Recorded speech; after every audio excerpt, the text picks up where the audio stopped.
Hi, this is Sean Byrne with Norco Home Buyers. I just wanted to reach out to you today and talk a little bit about some exit strategies for your rental property. There's five that I can think of. They all have their pros and cons. They all have their ups and downs. So I'm just going to go through them all real quick and just kind of just put it out there for you to know and understand. Our philosophy is to educate and then you make a decision, instead of making you make a decision and then educating you on what you just did. So we prefer to throw out the information first and leave it up to you. So let's get started. The first one I'll mention is a cash out refinance. And I'd say this is a great option for most property owners right now. If you want to keep your property but harvest some of the equity for it, it's like fantastic for Coloradans because appreciation has been so great right now, and interest rates are still relatively low. So if you wanted to harvest some or all of the equity, you could still get some low monthly payments on it. So that's one great option that you could consider as an exit strategy. Not an exit strategy per se, but one thing you can do with your property. Another one is just hold on to it. Maybe you don't need an exit from it. If it's cash flowing, just keep it.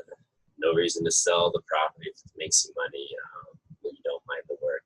Well, really, the answer to this question just really depends on where you are at in life. So that's another question to ask when considering your exit strategies for a property.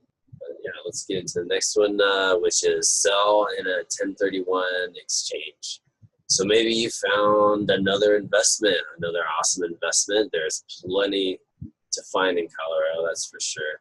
That have no liquid cash to pull the trigger. Well, you could either cash out refinance or sell the property in a 1031 exchange. Maybe you don't want to be too spread out between several investments, so just cash out on one to go into another, which is why a 1031 exchange can be beneficial to you.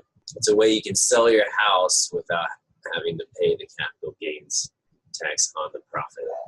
Of course, there are some caveats to do this, but I'll go into that another time. Your next option is the lease option. This one is not so common, but it is always an available option. This is a way to continue receiving monthly payments on the property without having to own it anymore. So you keep getting those payments that you used to getting every month, and you just wash your hands of any sort of management or any sort of responsibility of maintaining the property yourself. Again, there are a lot more details to this than what I can cover in this video, but it is something to take into consideration. And last but not least, of course, just sell it for cash. This is the most common exit strategy for rental properties. And I don't blame people with the appreciation people are seeing in their properties. Why not just cash out, get your lump sum, and then go and enjoy your life? You're perfectly entitled to that, especially after having made a great decision in the past. Why not reward yourself for it now? Anyway, just some food for thought, and let me know what you think. This is Sean with Norco Home Buyers, and yeah, let me know if you have any thoughts about an exit strategy. Talk to you soon.